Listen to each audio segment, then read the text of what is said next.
Ladies and gentlemen, the President of the United States.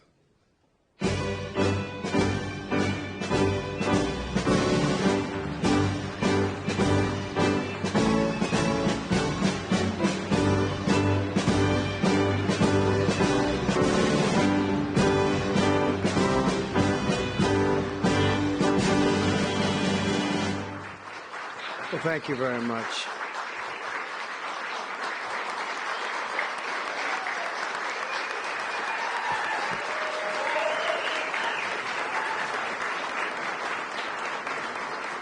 Thank you very much, everyone. And I'd like to start by saying that our country is doing very well. Things are, as you can see, doing quite well. Please sit down.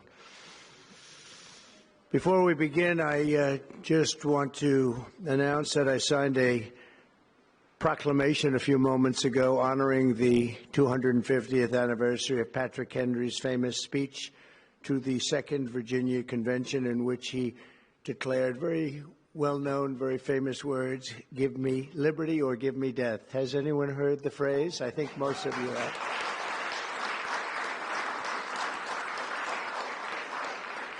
And moments ago, I also signed an executive order to dramatically increase production of critical minerals and rare earths. It's a big thing in this country, and as you know, we're also signing agreements in various locations to unlock rare earths and minerals and lots of other things all over the world, but in particular Ukraine. We're doing very well with regard to Ukraine and Russia, and one of the things we are doing is signing a deal very shortly with respect to rare earths with Ukraine, which they have tremendous value in rare earth, and we appreciate that. And we spoke yesterday with, as you know, President Putin and President Zelensky, and we would love to see that come to an end, and I think we're doing pretty well in that regard. So hopefully we can save thousands of people a week from dying. That's what it's all about. They're dying so unnecessarily, and I believe we'll get it done. We'll see what happens, but I believe we'll get it done. Today we take a very historic action that was 45 years in the making. In a few moments, I will sign an executive order to begin eliminating the Federal Department of Education once and for all.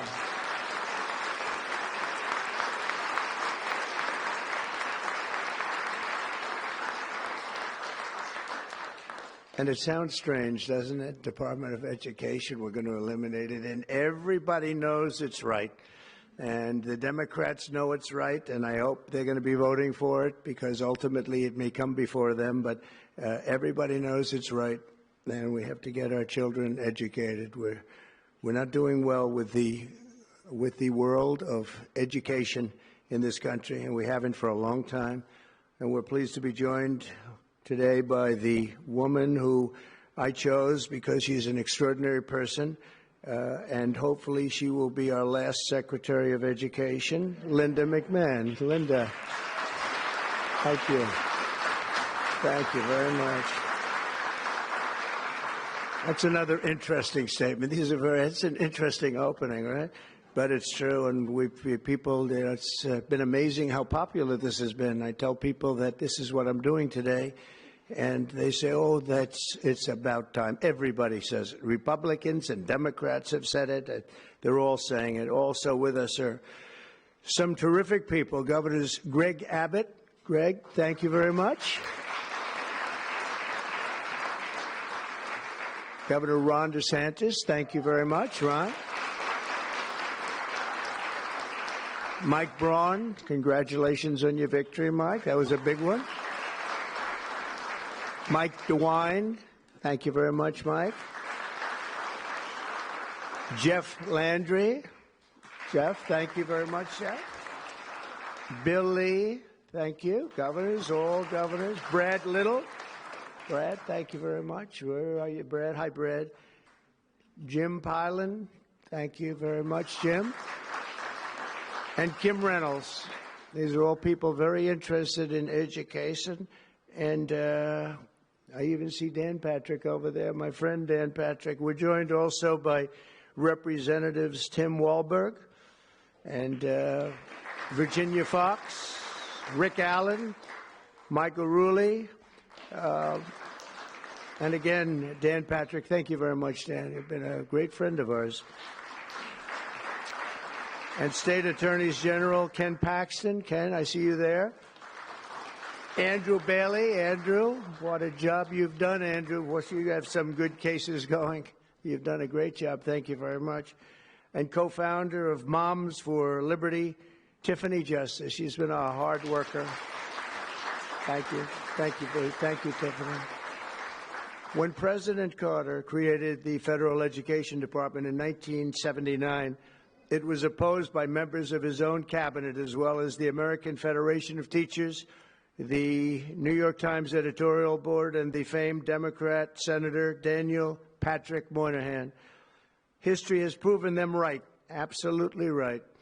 After 45 years, the United States spends more money on education by far than any other country, and spends likewise by far more money per pupil than any country, and it's not even close. But yet we rank near the bottom of the list in terms of success. It's an amazing stat.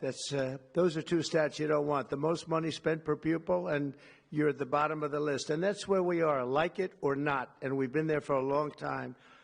70% of 8th graders are not proficient in either reading or in math. 70%. 40% of 4th graders lack even basic reading skills, can't read. Students in our public elementary and middle schools score worse in reading today than when the department opened, by a lot. In Baltimore, 40% of the high schools have 0 students who can do basic mathematics. Not even the very simplest of mathematics. I said, give me your definition of basic, and they're talking about like adding a few numbers together.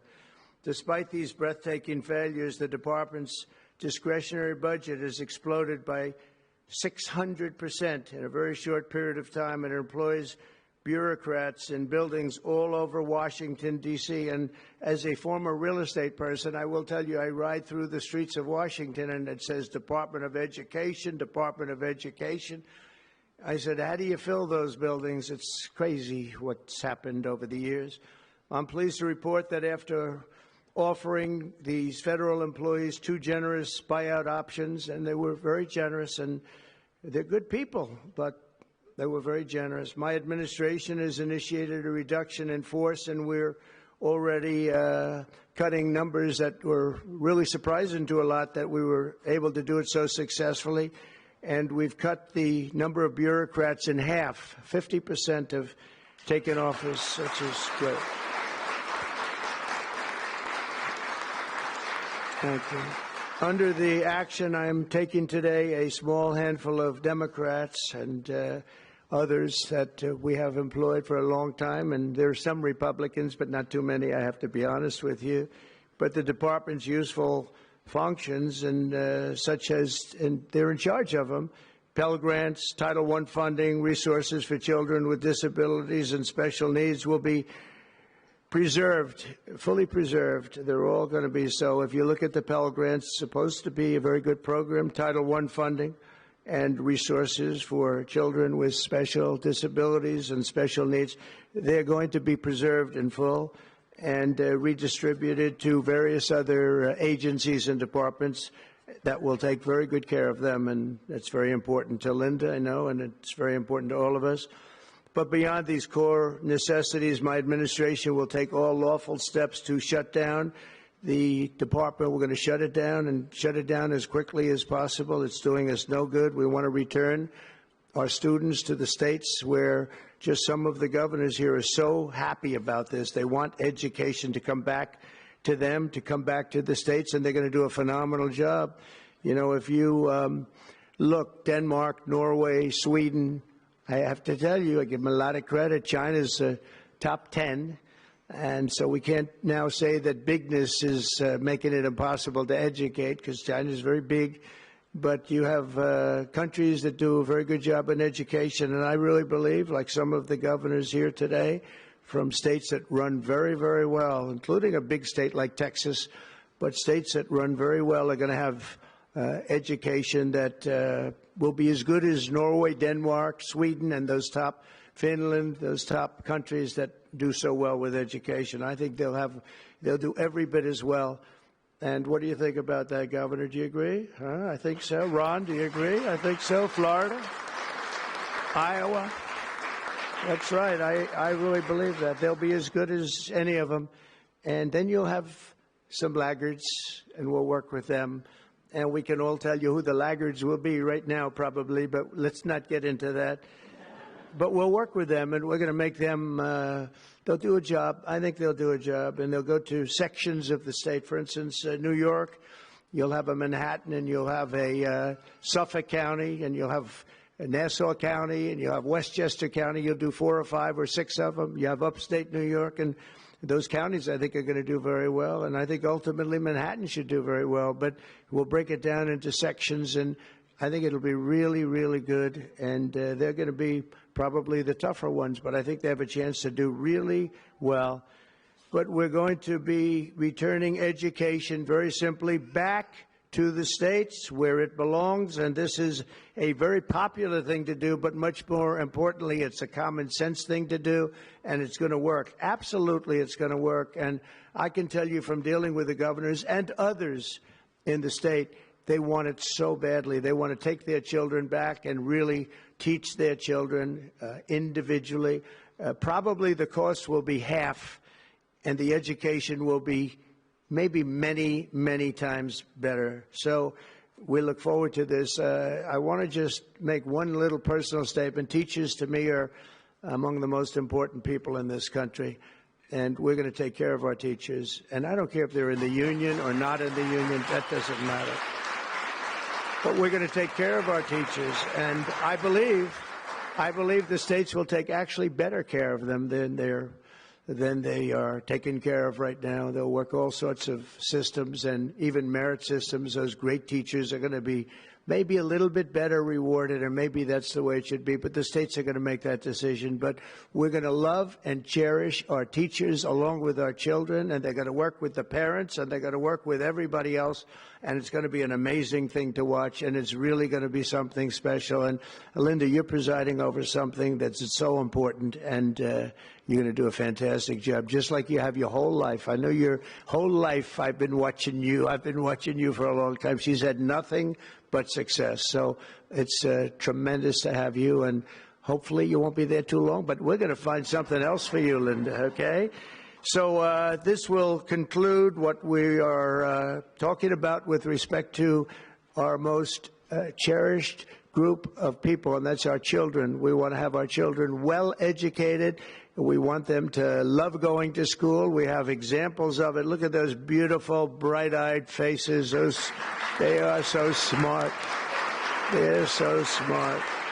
And with that, I'm going to come down, and we're going to sign a very important document, and we're going to be on our way. People have wanted to do this for many, many years, for many, many decades. And I don't know, no president ever got around to doing it, but I'm getting around to doing it. So thank you very much.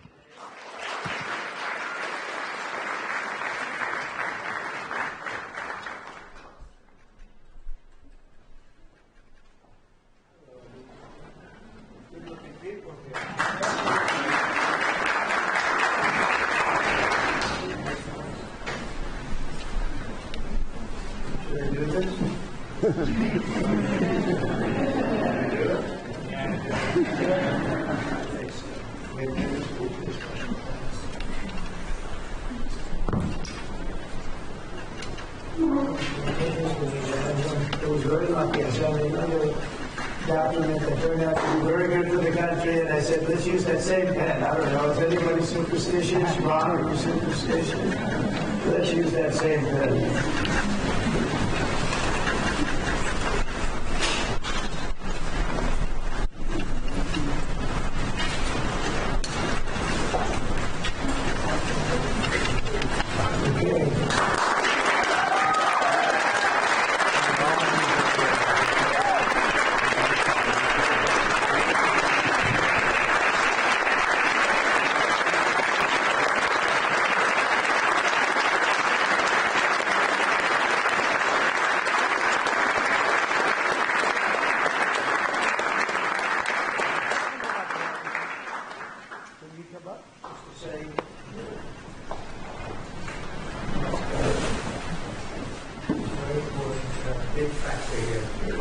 Good luck.